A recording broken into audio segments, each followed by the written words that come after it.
Hello there, my name's Pat Walsh. I'm here at the Pathways to Sustainability Expo as a representative of Beyond Zero. I'm an accountant by trade that has been a sustainability, or has had a sustainability interest for some time, but I'm sort of morphing into activism these days and have chosen Beyond Zero as a place that I can put my shoulder to the wheel. Beyond Zero is a research and science-based group that are looking to deploy a plan for renewable energy over the next 10 years. We accept the climate science. We think that climate change is real and that we need renewable energy in our solution, and we need it now.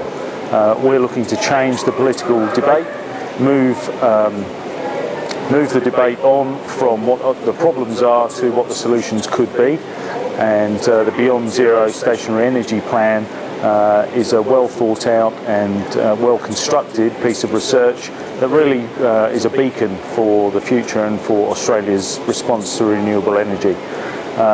It's something that got me very excited when I saw it. As I said, I'm an accountant. I understand the economics of our society, or at least I like to think I do.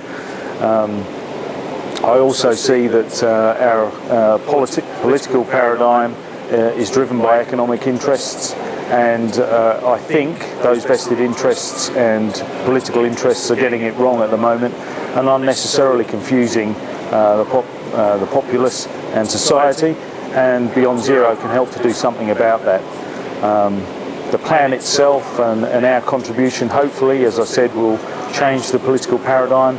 We can talk to politicians now about what the solution can be, and then challenge them to do something for us, for ourselves and for next generations. So it's been really good to be part of the Pathways to Sustainability Expo, meet with like-minded people, find out more about how society can transition to a new outlook, a healthier outlook, and I'm going to spend the rest of the day having a look around the stalls here and finding out what other solutions there are to the challenges we now face. If I can just ask you, my understanding, it's been some time since I read the report, but in a sense it says even with existing alternative technology now, Australia could become self-sufficient, if I understood it in terms of... The beauty of the plan is that it's all based on commercially available technology.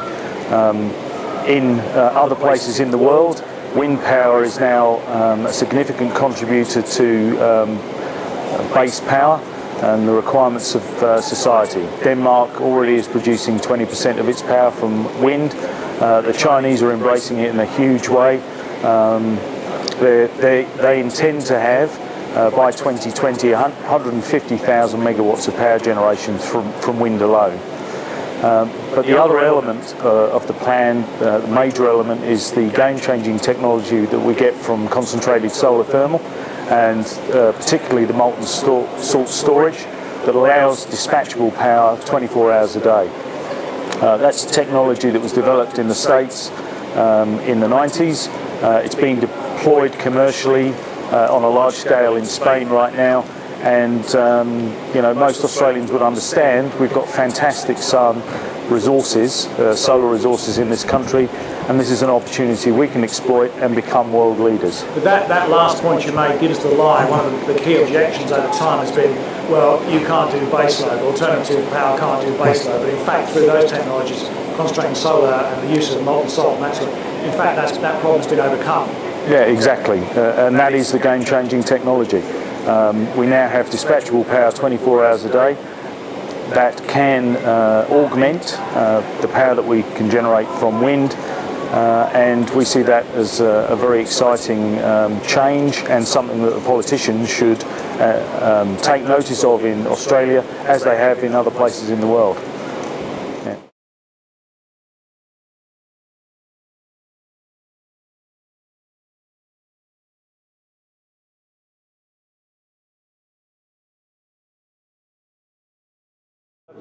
You've been involved today in some community engagement exercises through your Green Street initiative. Do you want to explain a bit about Green Street and about what you do generally to engage the public in actual hands-on stuff around the environment as opposed to simply talking about it? Yeah, well, with Green Street, essentially what we're looking at is the mainstream population. So people who haven't really given an awful lot of thought up till now, maybe about being sustainable. So how do we do that? Well, we've figured that most people don't change the way they think or act about stuff unless they have conversation about that. So we try and structure up a situation where they can chat without any sort of fear of judgment, I suppose, about their innermost thoughts about the sustainability, the future for them and their family, and trying to make it a connection between what they really want for their family and what they're currently doing now. So in that conversation, generally speaking, people say, well, yeah, I guess I'm not acting as sustainably as I should want to. Then they're a bit readier to go out and suck in the information that's available. So our rationale is there's plenty of information out there. That's not a problem. There's tons of information for people. It's more whether or not people are contemplating taking that information and doing something with it. Can you give us some examples of, just quickly, of where you've seen that sort of approach working, working well, and what may have come about as a result of that approach? Yeah, we've been working in a couple of communities and a few businesses where we essentially get people around at what we call a Green Street Cafe style of thing, where we ask them a few sort of core questions around how sustainable are you going at the moment? Is there anything else you reckon you might do differently? If so, what sort of support might you need? And essentially once people start chatting about all that, they sort of talk themselves into it really, which is what we're like a fair bit with other things as well. Things that we really want to change, we normally talk about with other people. And I think with the sustainability thing, it hasn't sort of been out there in the public arena an awful lot, not with the mainstream population, more with just a certain section of it, and we're really trying to get it out into the broader cross-section and just basically believe that most people have got a fair whack of green in them. They just haven't given themselves permission to really act on that up till now, so they can talk themselves into that. If you had just one or two closing ideas on this, what would be the sort of take-home message, if you like, that summarises the Green Street approach to promoting sustainability? Well, the Green Street approach is really personalising it and conversing about it, but it also taps into something that's a bit controversial, I suppose, and that is that really we're pretty much addicted to consuming things, and that's been brought about by a whole, decades of people marketing to us, having us convinced that we're better people because we've got a bigger house or a faster car or more toys or whatever it is. So our hard task is to actually just sort of come to terms with that and say, actually, that's a bit wacky. That's not really needed. I don't actually feel any better when I've got that stuff. In fact, sometimes I feel a little bit sort of off about that. So it's actually giving people the opportunity to talk themselves through that and not be told by somebody else that that's not a good thing to do, but to come to that conclusion themselves. And most people are smart enough to figure that out, basically. It's just that they haven't had their attention drawn to it. They haven't bothered to have the conversation either with themselves or their family. So, that addiction is probably a pretty strong word, but essentially that's what's been happening to us. We need to do something about it.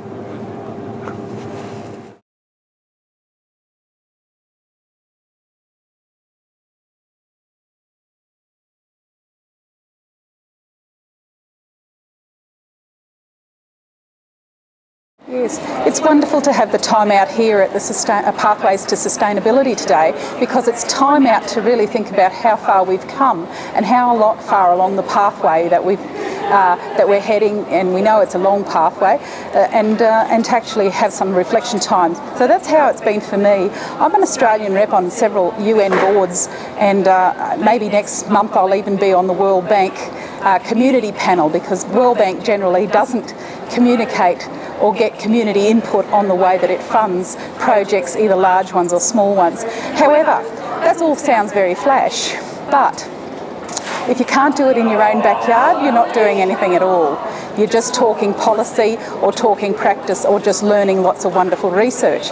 What good is all of that research if you can't implement it in your own backyard?